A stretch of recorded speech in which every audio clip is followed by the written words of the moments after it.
Good evening, everybody. Happy New Year to everybody.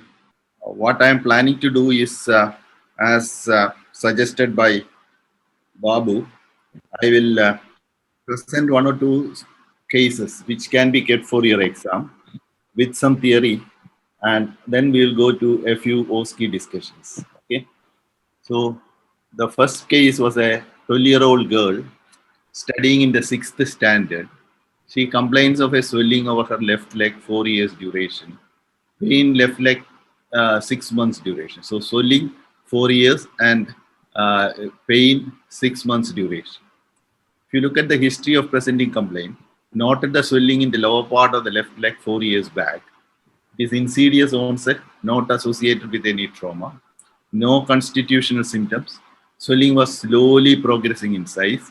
For the past 6 months, she is getting pain. The pain is on the lower leg and present only on activity, that is walking, running, and all. There is no night pain. Family history, nothing relevant. So this is the swelling.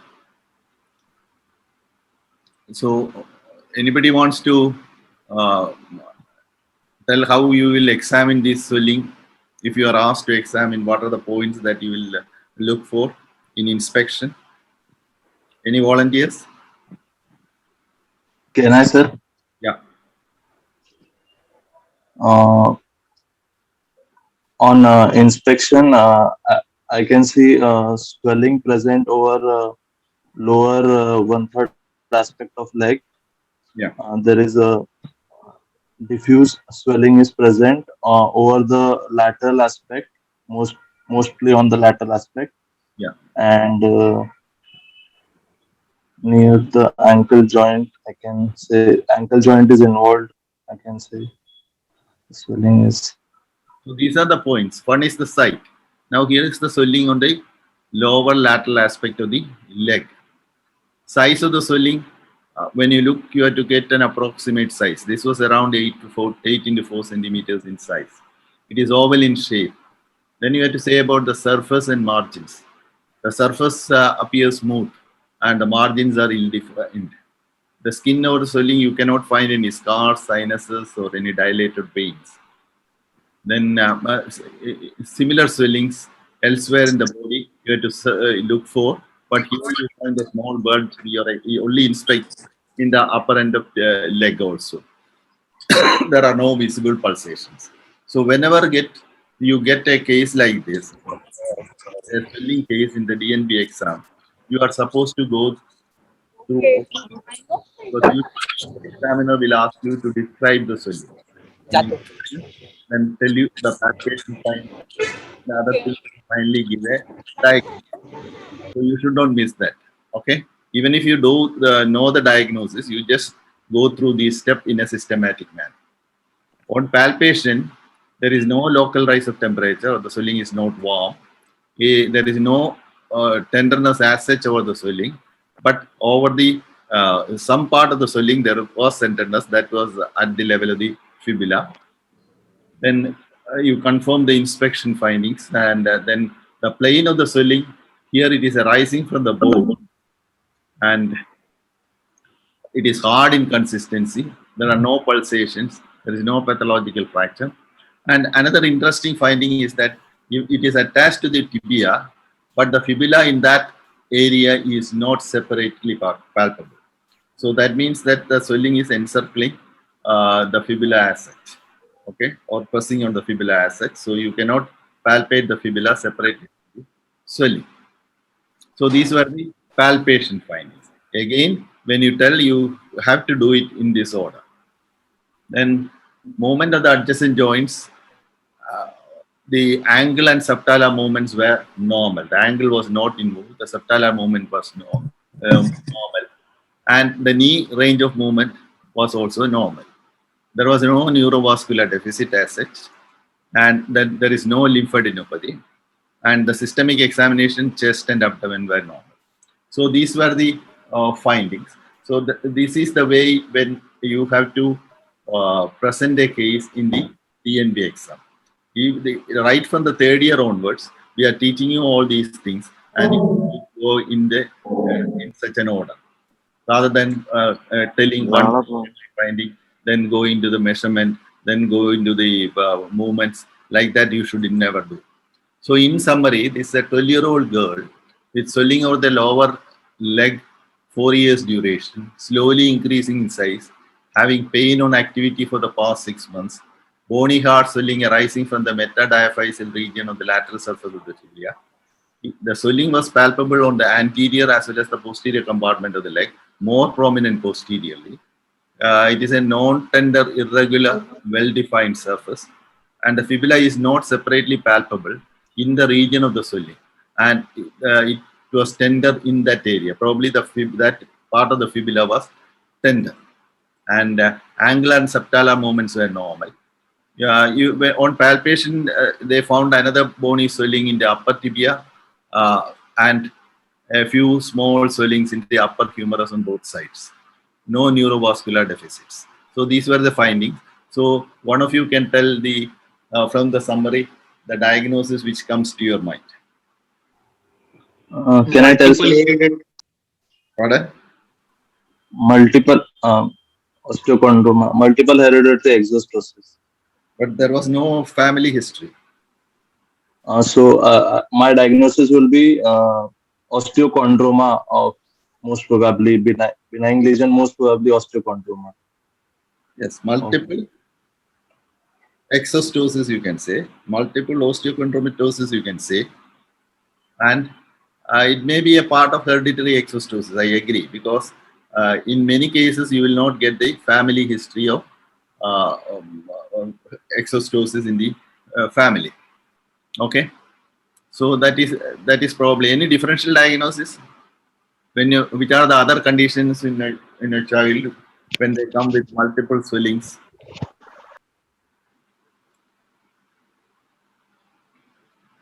Sir, fibular hypoplasia. Fibular hypoplasia will come with an medial angulation, isn't it? Sir, Blount's disease. No. Pseudoarthrosis. As it aneurysmal bone cyst, sir, as it metaphyseal region.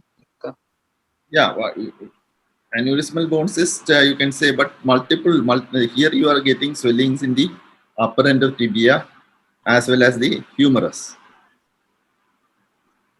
which is the other cartilaginous tumor that present with multiple swellings. Enchondroma? Multiple enchondroma. So that you can tell as the diagnosis. So the first thing is it benign or malignant from the history and the physical examination? Benign. Benign. There is no features of malignancy as such. Is it arising from the tibia or the fibula? That is another question that you cannot answer now, because both you cannot palpate it separately from the tibia or the fibula. So it appears as if it is attached onto the both tibia and fibula. Okay. So it is diagnosis is an osteochondroma, multiple hereditary exostosis. The differential diagnosis will be multiple enchondromatosis. Can you tell me how you will differentiate between these two conditions? Most commonly, enchondrosis will appear in flat tubular bones of hands and Short tubular bones, okay. short tubular bones Of the hand and feet. One, hand and feet. bone dysplasia and not a hereditary disorder. 3, it is almost always unilateral, only rarely it is seen bilaterally. Answer A, sir. It occurs mostly second and third decade. Pardon? Sir, in chroma mostly occur in the second and third decade, sir. Or there is the second and first decade. Oh! So much noise is there. So it is called occur in children. You are telling about chondrosarcomas, which occur in the third and Yes, sir. chondromatosis, which occur in children. So it usually occurs in the short tubular bones. They present as swelling of the hand and feet. It is unilateral. It is not hereditary, and very often it produces limb length discrepancies. Okay. and the chance of malignancy is much high compared to that of the multiple hereditary exostosis. So now you read the X-ray. One of you can read the X-ray. Sir, this is X-ray of distal tibia fibula with ankle, anteroposterior and lateral view.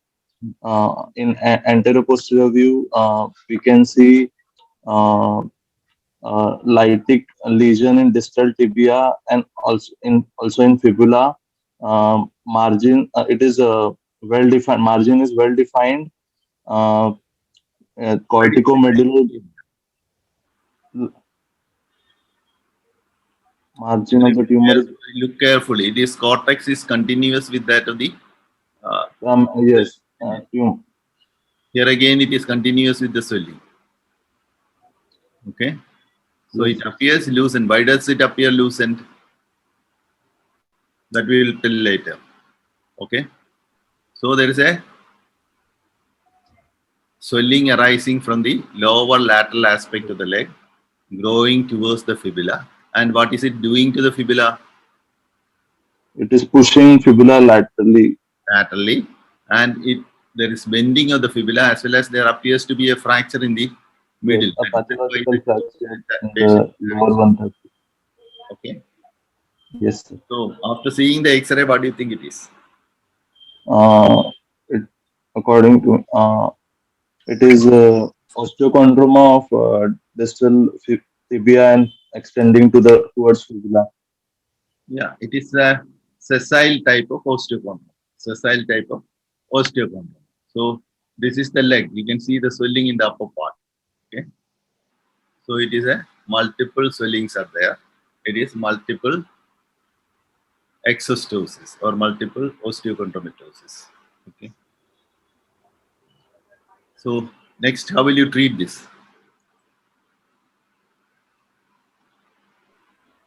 I would like to do excision of Extraperiosteal dissection of the extraperiosteal dissection of the. Okay, you have seen the swelling here.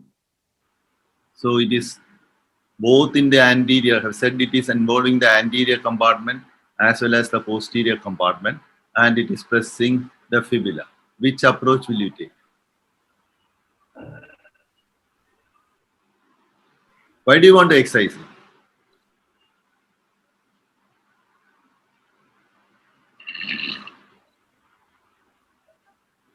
What's the reason? What you don't need to excise all. pain or the lateral aspect due to the fracture fibula. Yeah, it is causing symptoms. It is pressing on the fibula, and it is causing symptoms. That is the reason why you are planning to excise it. And the next question will be which approach will you take? Because if you go anteriorly, you will not find it difficult to remove the posterior part of the. Can we go to the lateral approach and do the excision of the fibula, and then we can go for the Transfibular approach. also. So that is the approach. Transfibular approach is the one that is advised for such tumors. So this is how it is done. A lateral incision. This is the fibula which appears to be flattened and deformed. Okay. So we do the osteotomy of the fibula at 2 levels, and this level it is a partial osteotomy, and once you bend that fragment or elevate that fragment like this, you will be able to see the whole of the tumor. Okay, so then you will be able to excise the whole of the tumor en masse. It will not usually in osteochondromas it will not affect the neurovascular structures because it is slowly growing and the neurovascular structures will displace. So this is the bed, and so finally we fix it with a plate, and this is the X-ray, and this is the follow-up. That now the child is walking around without much problems. Okay, so what will be asked here is your clinical examination is important. Inspection, palpation, movements, measurements, all these are important. Then your provisional diagnosis and differential diagnosis, and your plan of management.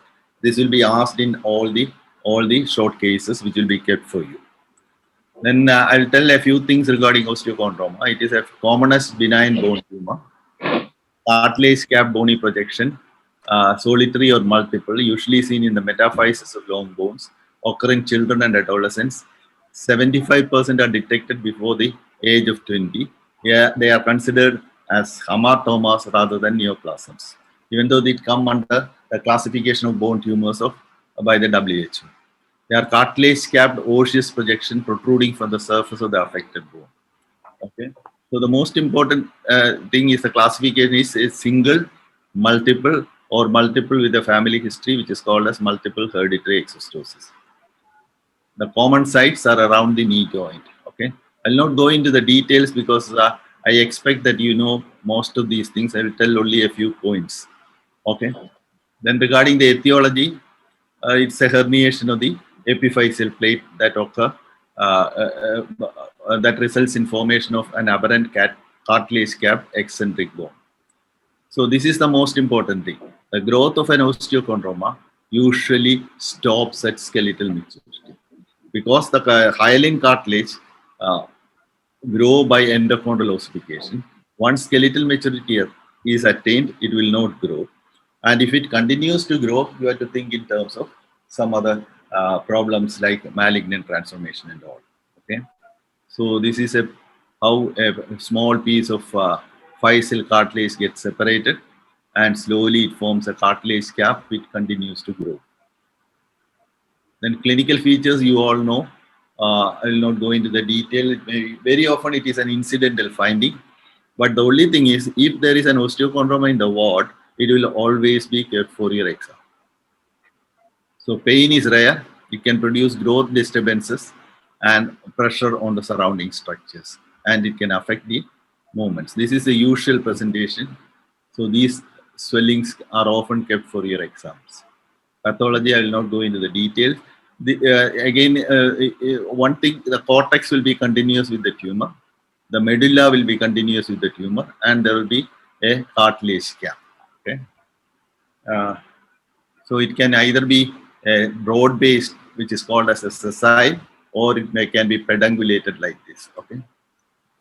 In multiple hereditary exostosis, it is autosomal dominant. It is due to the mutation of EXT1, that is exostosin 1 and 2 genes. Okay. So you don't need to know much about the genetics of this, but you should remember these genes. So they are disordered metaphyseal growth will be there. Even if swelling is not there, that metaphyseal area will be abnormal. It can lead to short stature and bowing of the limbs. Treat individual lesions as necessary and observe for the malignant change. The malignant risk is 10% is the overall risk. So these are some of the cases. Any of these can be kept for your exam. It can come as a hip case, which this situation was kept for the exam in Calicut for MSO. And this again was kept in another exam. So these cases are often kept for the exams. Okay. Radiology, you all know this. I will not go into the differential diagnosis. You should know regarding the Masada's classification of if a forearm case is there, you should know what is type 1, what is type 2A, type 2B, and type 3. Type 1 is, it is usually seen in the lower end of osteochondroma is in the lower end of ulna with ulnar shortening and bowing of the radius. 2, there will be dislocation of the radial head. Here the dislocation is by an osteochondroma by the of the radius, then you call it 2A. If it is not associated with another osteochondroma of the radius, you call it 2B. And 3, it is the radius that is due to a radial or osteochondroma. So these are the different types you should read regarding this. Then another thing that is often asked, which I have already mentioned, is the difference between multiple enchondromatosis and that is Olier's disease and multiple hereditary exostosis. This again I have already told you. Causes of pain in an osteochondroma is often asked. One, bursitis, fracture of the pedicle. The commonest cause is bursitis. Then you can produce pressure on the nerves, vessels, sarcomatous change. Which sarcoma does it produce? It produces chondrosarcomas. Solitary, it is 1%, and multiple 10%. More axial skeletons, especially that of the pelvis and scapula or upper end of humerus and upper end of femur, have got more chance of malignancy. Then complications are asked, it is almost the same as I have already mentioned. So these are the complications: bursitis, fracture of the pedicle, compression of the nerves, compression of vessels, limitation of joint movements, erosion of the adjacent bone, growth disturbances, and sarcomatostry. You should tell at least a few of them. You should remember at least a few of them. I will show some of the complications. One, it can produce limitation of the joint function. This was a lady which I have treated in Calicut. She came with this X-ray some years back, and now she came with severe osteoarthritis of the hip joint. So this require replacement. That is, then this is what I said, the osteochondroma of the distal end of ulna. Here you can see it appears to be a distal end of ulna.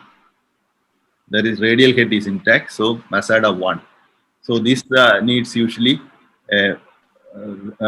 lengthening of the ulnar lengthening. This is another one actually, sorry. This is one type 1 which needs only ulnar lengthening, and this is the type 2 which the radial head has dislocated, and for bringing the radial head down you have to do an osteotomy of the ulna and slowly distract or lengthen the ulna. Okay, and you have to fix these two bones also, then only this will come down. When the ulna lengthens, the radius has to come down. So a K-wire is sufficient. Malignant transformation occurs, usually it is above the age of 30. Axial skeleton is commonly involved. It presents as pain and increase in size. So what are the radiological evidence of malignancy? One is excessive calcification. So you will get flocculent or ring and arc or popcorn type of calcifications are often seen. Second, the loss of continuity between the bone and the tumor. Third is the increase in the cartilaginous gap more than 15 millimeters in an MRI. And you can see destruction of the bone. And these are the radiological features of malignancy that again can be asked. When will you say that it has turned malignant? The size of the cartilaginous gap more than 15 millimeters, you will not be able to detect it in an X-ray, but you will be able to see it in an MRI.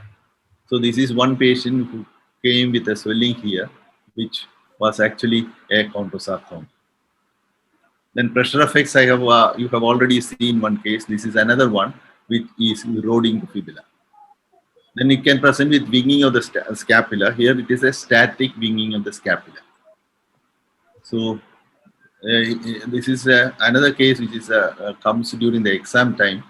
So this is has produced a synostosis between the radius and ulna. And one thing you should remember when you get a case of cubitus varus. So here, child is having cubitus varus. You should be extremely careful. You should look at the 3 bony points carefully, because if there is an ulnar shortening, and the radius will be bowed, and it appear exactly like a cubitus varus deformity, and you will present it as a cubitus varus deformity, and you will find some reason for that, like a supracondylar fracture. Many times they gives a history of fall also. So you should be careful. This is actually not a true cubitus varus, but an apparent cubitus varus due to shortening of the ulna. Okay. And Travers disease is rare. You all know about it. It is a epiphyseal osteochondromatosis. We get cases like this where you get what is called as a tarsomegaly. That's a common presentation, but it can affect the knee joint also, and even the hip joint also. It is usually seen in the lower limbs. Upper limbs are rarely involved. They are epiphyseal osteochondromas. So you should know this much theory regarding osteochondromatosis. Any doubts in this particular case?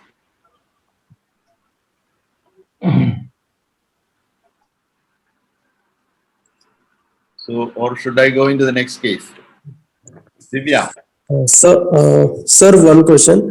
Sir, will it be possible for us to, on examination, sessile and pedunculated, we can differentiate between the two on examination Yeah, before sure. seeing the X-ray? Because in the pedunculated, it goes away from the joint, and you will be able to insinuate your finger underneath the swelling. This is called as the lead sign. But in a sessile one, it is fixed. It is a flat swelling, so it has got a broad base.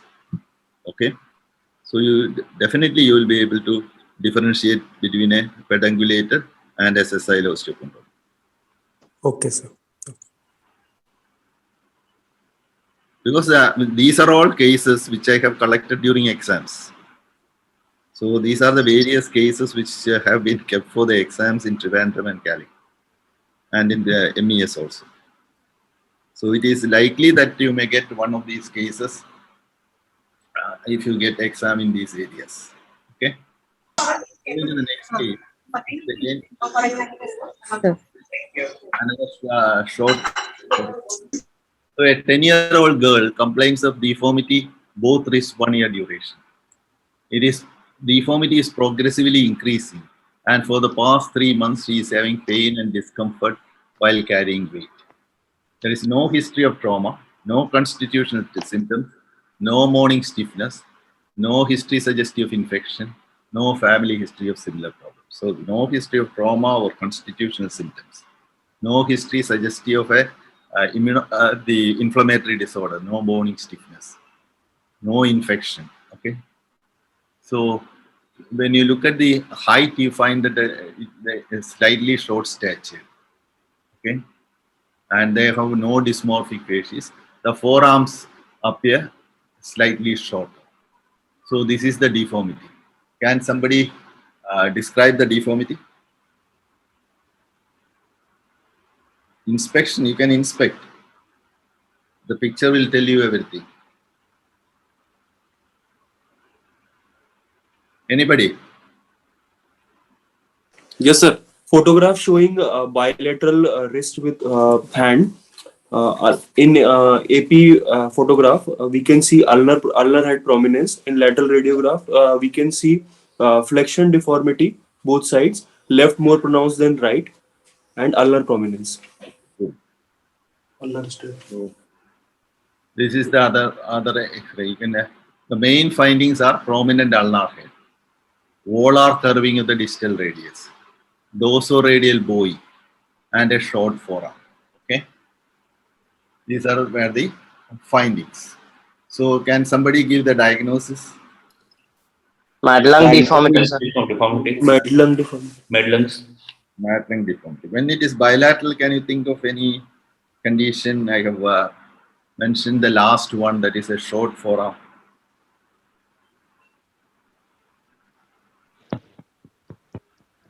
So the forearm segment or the middle segment of the upper limb is short.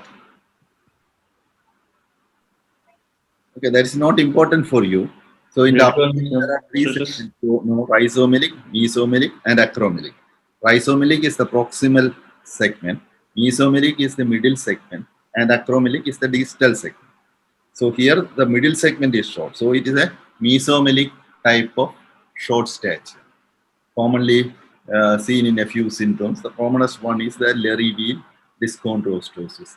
That may not be necessary for you, but if you can remember, you can tell.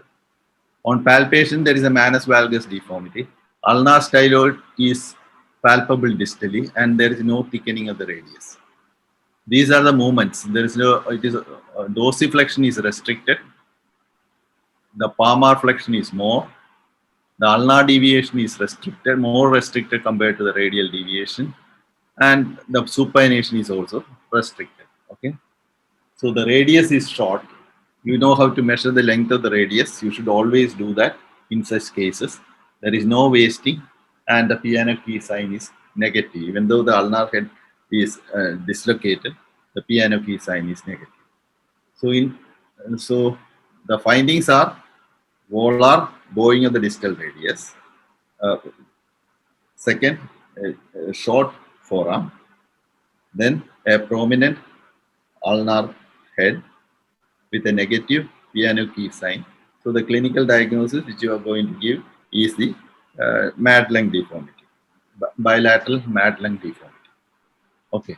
What are the findings in this X-ray of this child? So we agree with the diagnosis, and we'll discuss regarding the differential diagnosis in a short time. So what are the radiological findings? So we can see AP and lateral radiograph of skeletally immature patient showing ulnar half of distal radius.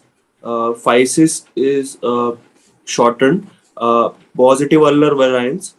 Yeah, positive ulnar variance is a finding. Then Sclerotic margin present. Sorry, a lytic flame-shaped lytic lesion present in lateral view. What do you call this sign? Vickers, sir, V sign. This radiological sign. Flame sign. It is called as a flame sign. It appears as a flame. Okay. Then what do you find here? We can find Vickers ligament anatomically. No, we cannot see Vickers ligament in the X-ray. Yes, sir. What other thing that you find here in the center? The lunate is going. So there is an increase in the Proximal migration of lunate. Radius inclination is more. So this has produced a V-shaped area here. This is called as the pyramid sign or the V sign. That is a radiological sign that has been described. And the lunate is going proximally. Okay. So increase in the radial inclination, increase in the volar inclination, the pyramid sign, proximal migration of the lunate, the flame sign, and ulnar positive variance. These are the tricuterum is articulating with proximal distal ulna. Pardon? Sir, proximal carpal row is articulating with ulna also. That should not. Yeah, it is here, but you are not able to see the fibrocartilage. That gap is not seen. That is all. So this is the other X-ray which shows the bowing of the radius. That is another finding that is seen in these cases. Okay. And this is the Vickers ligament that you are seeing here. It arises from the, it is a radio lunate ligament, volar radio lunate ligament, which comes from here, from the distal aspect, and it attaches usually to the lunate and the triquetrum. Okay. So this can be easily seen in an MRI. So now the child is set around 10-year-old child, and the child is having some pain also. How will you manage? Regarding the diagnosis, you should know the other things that produce Madelung deformity. One is common thing is mesomelic. I have said mesomelic dysplasia. Mesomelic means the central segment is short. Turner syndrome is one condition which can present with bilateral Madelung deformity. Then I have said regarding Lery-Wheel dyschondrostosis, if you can remember. So tumors like hereditary multiple exostosis may sometimes present. Olier's disease can present. But these are the three ones that you should always remember. Then traumatic Madelung-like lesions can occur in trauma and following infection. Okay. As far as the treatment is concerned, can you suggest any treatment for this child? We can excise the Vickers ligament and do deformity correction of radius and shortening of ulna. Many people think that it doesn't require a surgical treatment because it mainly is a cosmetic deformity. But nowadays, more people are doing surgical correction. So what is suggested in the literature and what I am doing is in young children below skeletal maturity, I will excise the Vickers ligament, do a physiolysis, so to curate out that area where the Vickers ligament is there, fill it with fat graft, and do a dome osteotomy. This was how it was done, a volar incision. So this is the pronator quadratus.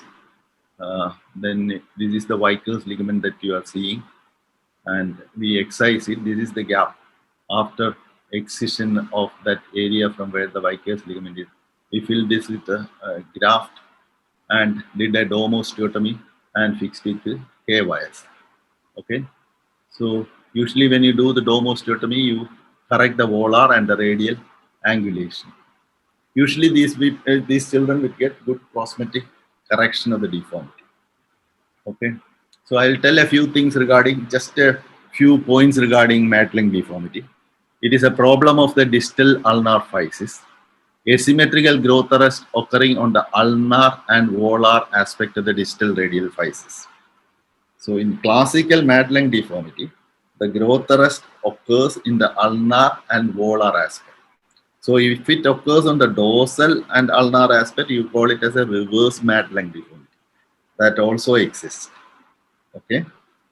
So at least you should remember these two things. In Weiker's original article, he has mentioned one more thing also, that is called as a chevron carpus, which is extremely rare, which produces central growth arrest. So that you should there is no need to remember. At least Madelung and reverse Madelung you should remember. Radial and dorsal side grows and ulnar and volar side fail to grow. That is the problem here. So increase in radial angulation, inclination, increase in volar twist, shortening of the radius, ulnar styloid will be at a distal level, and it can produce ulnar impingement. That is usually the cause of pain. Weiker's ligament is, I have already shown, it is a volar radiolunate ligament. It is thickened and attached to the proximal radius, and it is said that it produces tethering of the physis, and this will affect the physeal growth. So radiological findings, these are the radiological findings which I have already discussed. Increase in radial angle inclination, increase in volar inclination, V sign of the pyramid sign which I have already shown, the flame sign that again I have shown, dorsal subluxation of the ulnar impingement and radial bowing. All these were found in this particular patient. So this again we have discussed. The treatment is usually reassurance and follow-up, but if there is pain, restriction of movement, and if cosmetically unacceptable deformity, you can excise the Weiker's ligament, visualize this with fat graft, or a dome osteotomy or the radius. Okay, and in later stages, you do an ulnar shortening. Suppose you are seeing the child after skeletal maturity, then you can do. There is no need to excise the Weiker's ligament or visualize this. You just do a dome osteotomy and do an ulnar shortening. So that is the treatment. So examiner may ask you, what is Madelung disease? Madelung disease is different from Madelung deformity. It is a rare disorder in fat metabolism which produce unusual accumulation of fat in the subcutaneous tissues. So this is around the neck, shoulder, trunk, hip, upper arm and the thighs. So the Madelung disease is different from Madelung deformity. Okay. Any doubts?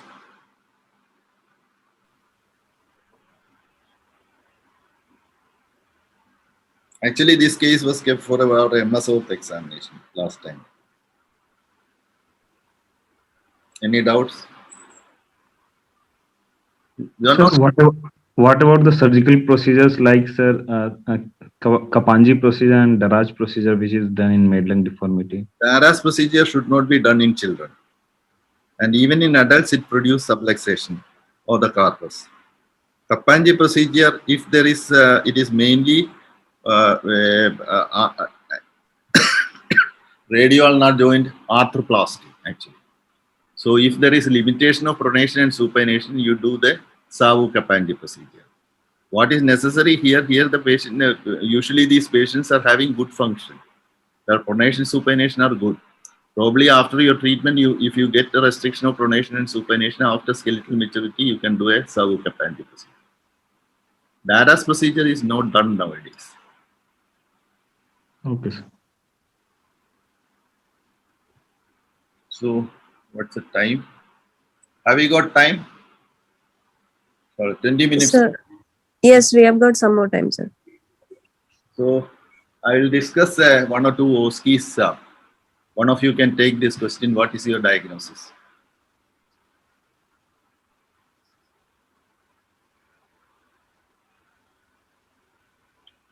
Babu, you can ask one of your students to answer.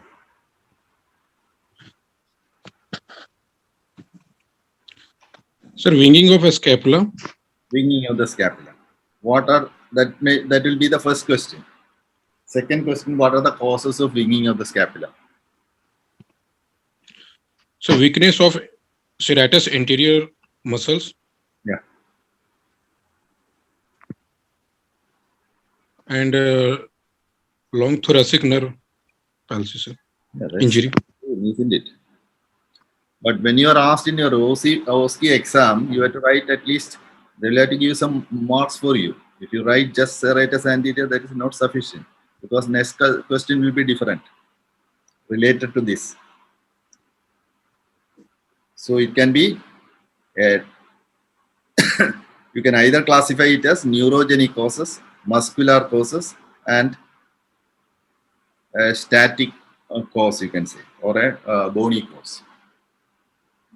Neurological causes, actually, weakness of three muscles can produce winging of the scapula. Which are the three muscles? So serratus anterior, trapezius, and rhomboidus. Okay.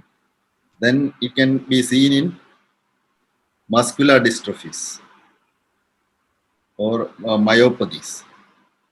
Okay. Then it can be seen in I have shown an osteochondroma of the undersurface of the scapula, or a malunion union of the fractured scapula. All these can produce winging of the scapula. That is a static winging. In the muscular, you should not forget the other one, that is the deltoid fibrosis, muscle fibrosis. Nowadays, we are not seeing many of these cases, but it is an entity which is occasionally seen. So these are the causes. So the second question may be the various causes. The third is, in the neurological, how will you differentiate between weakness of winging due to, looking at the winging, how will you differentiate between winging due to serratus anterior, winging due to trapezius, winging due to rhomboidus?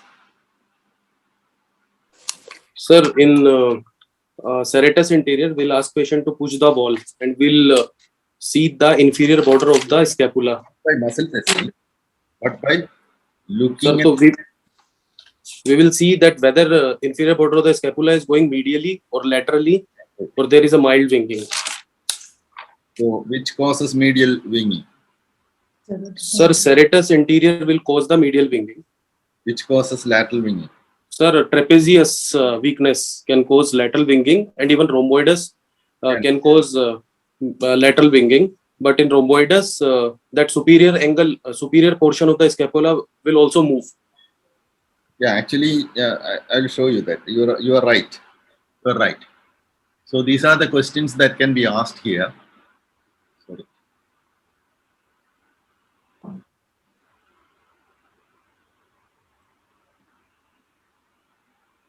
So what is the diagnosis? What are the causes? So causes, you can write neurological causes, muscular causes, and osseous causes. If you look at the book, some of the books, they will see at least 15-20 causes, but it is very difficult to remember all these.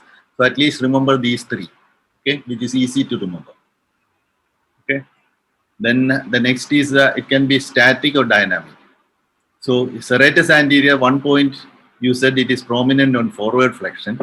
Trapezius, it will be prominent on abduction, and rhomboidus, it will be prominent on extension. Then whether it is lateral or medial, in the lateral you look for the displacement of the superior or the inferior bone. So these are the three things. In the serratus anterior, it is a medial winging. Okay. In trapezius, it is a lateral winging. The thing is that the upper border is displaced laterally. Okay, superior border is displaced laterally.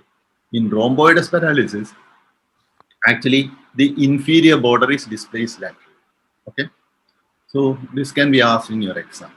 Then management, they will ask only regarding serratus anterior palsy.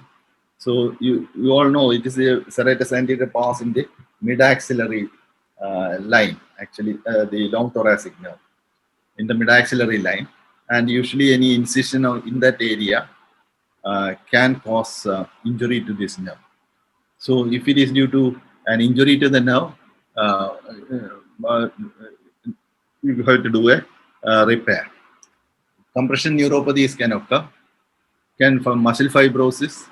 So So it depends on the cause. In the conservative treatment can be tried for 6 to 12 months. So this is the suggested treatment, because we are not seeing many of these cases and we are not doing any surgical treatment for this. So you should remember, if the nerve is cut, you have to repair it. If it is a compression neuropathy, you do a neurolysis. And they have suggested some nerve transfer also, lateral branch of the thoracodorsal to the long thoracic nerve. Then this is the reconstruction procedure. That is, you just remember this, pectoralis major to the scapula. That is all what you should remember. If they ask the treatment, usually they may not ask the treatment because these are all not commonly done procedures. So what they will ask you is the root value of serratus anterior. So what is the root value? The long thoracic nerve? C5, C6, C7. Which part is it coming? Is it coming from the root? From the root, sir. Root. Sir. C5, C6, C7. Yeah, that may be asked. Then usually it becomes superficial in the axilla and it runs in the mid-axillary line. That you should remember. So even if you are not careful in putting the intercostal tube, you may damage this nerve. Okay. And these are the surgical procedures. I have not done any of these, but you just read this a bit so that at least you remember pectoralis major can be transferred to the scapula as a reconstructive measure. And if the nerve is damaged, you can repair it.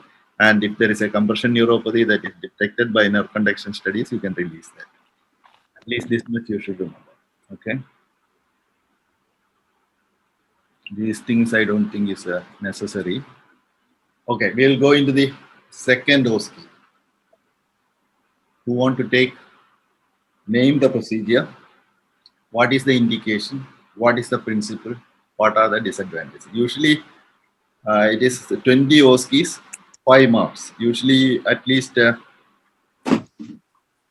will have acetabular coverage procedure. Pardon? Acetabular coverage procedure. Like shelf osteotomy. So it is CRE is osteotomy, sir. Medial displacement osteotomy. That to write medial displacement osteotomy. Indication.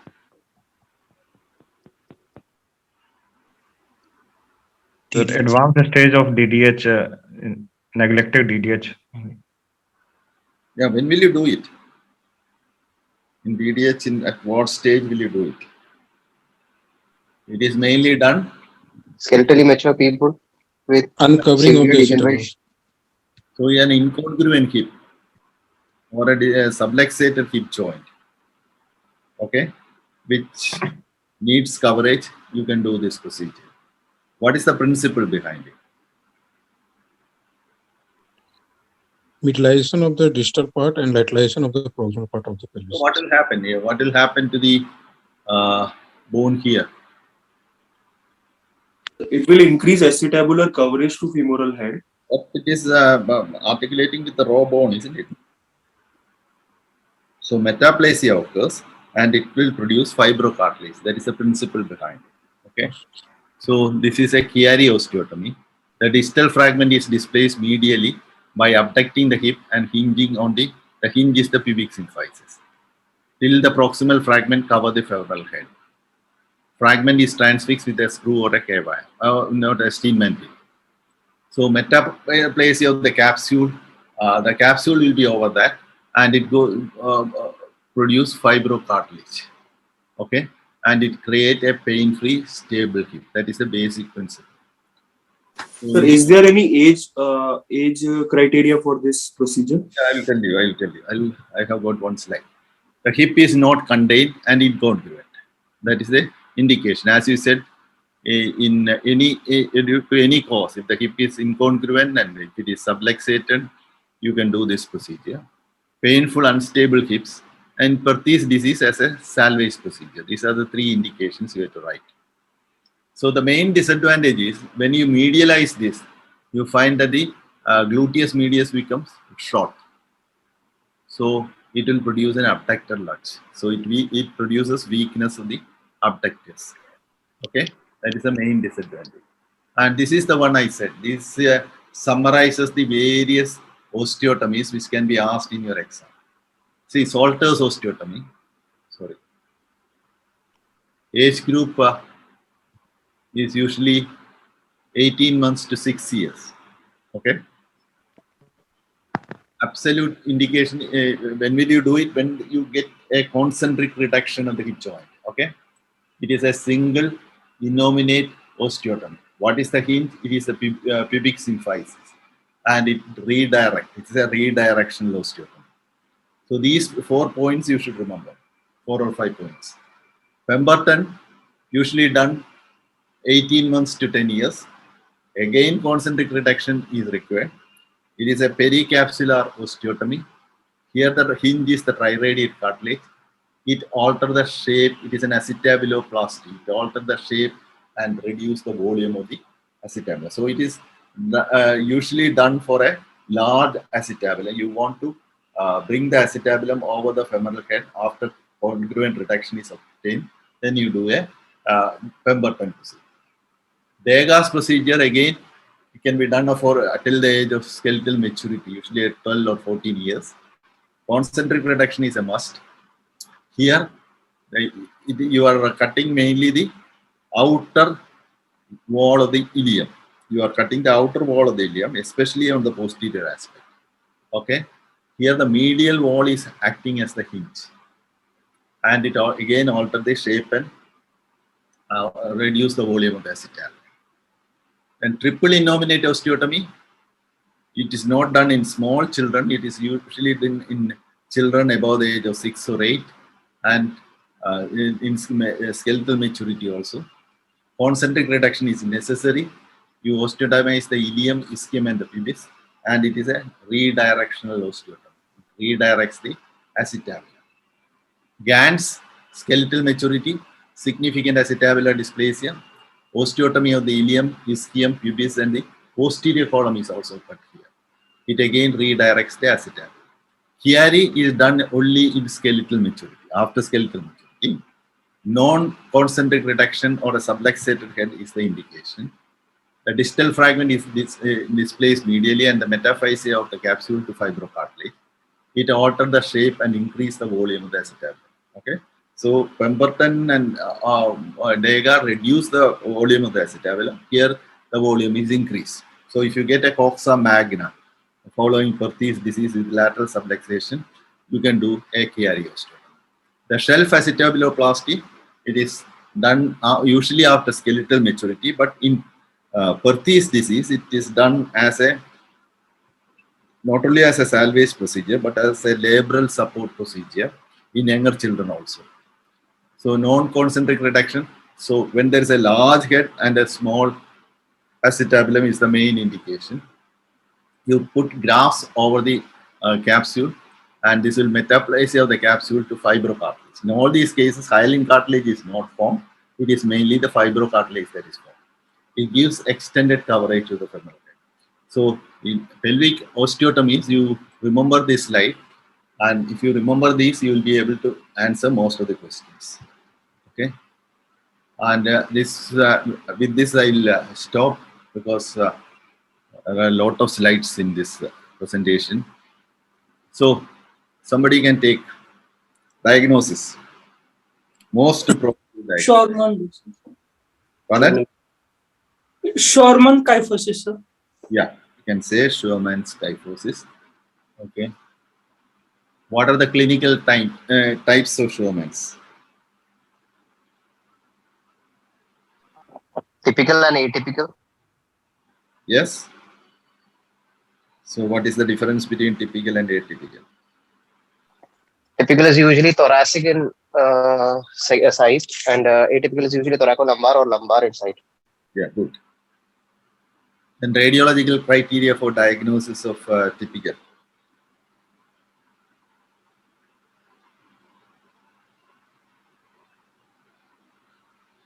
So this is the anterior wedging of the 3 adjacent vertebra. Yeah, how much? 5 degrees or more. 5 degrees. More than 5 degrees. More than 5 degrees. An angle of 40 degree or more. Okay.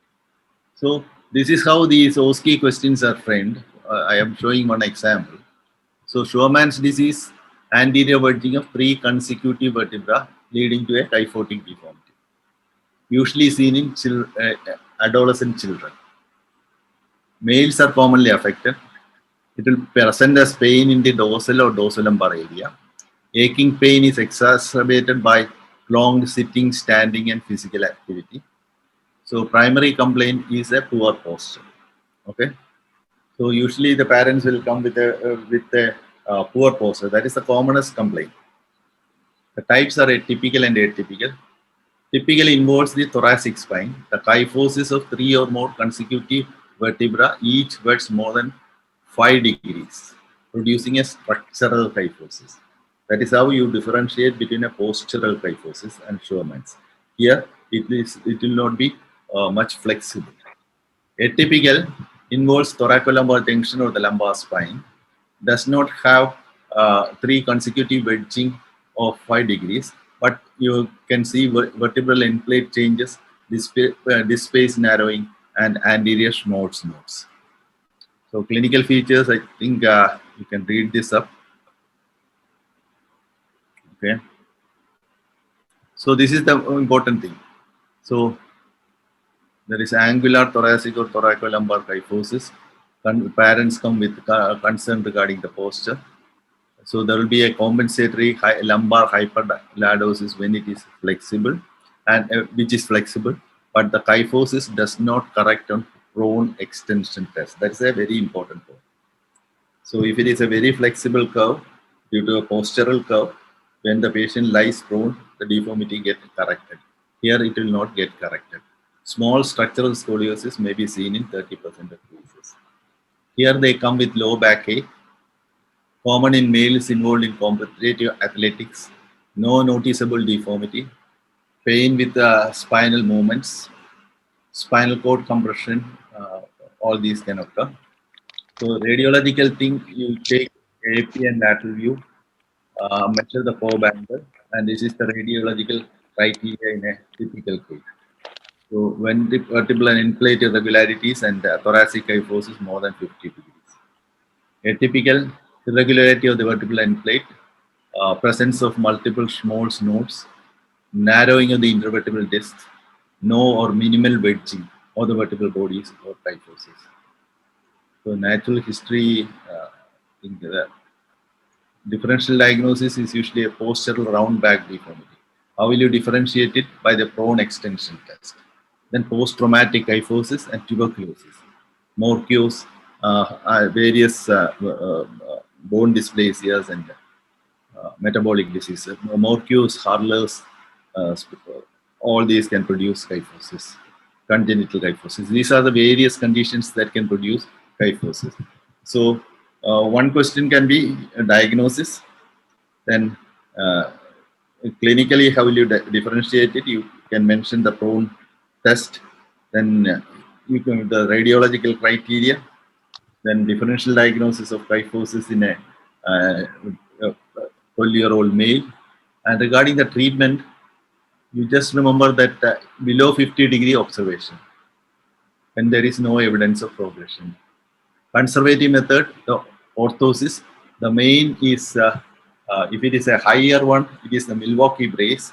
And if the apex is at or below T9, you use low profile braces without tin extension, like a Boston brace. Okay.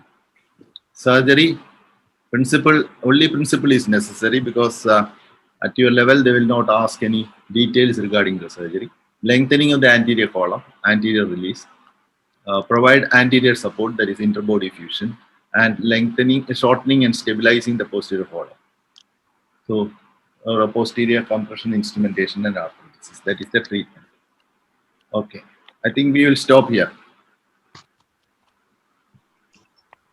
So, if everyone is willing, can we complete up to 5, sir? So it contains around 150, 160. It's a very long talk. So we'll do it sometime later. Sure, sir. Sure, sir. It's okay, sir. Thank you, sir. Thank you, sir. Thank you for the wonderful session. And thank you all for joining.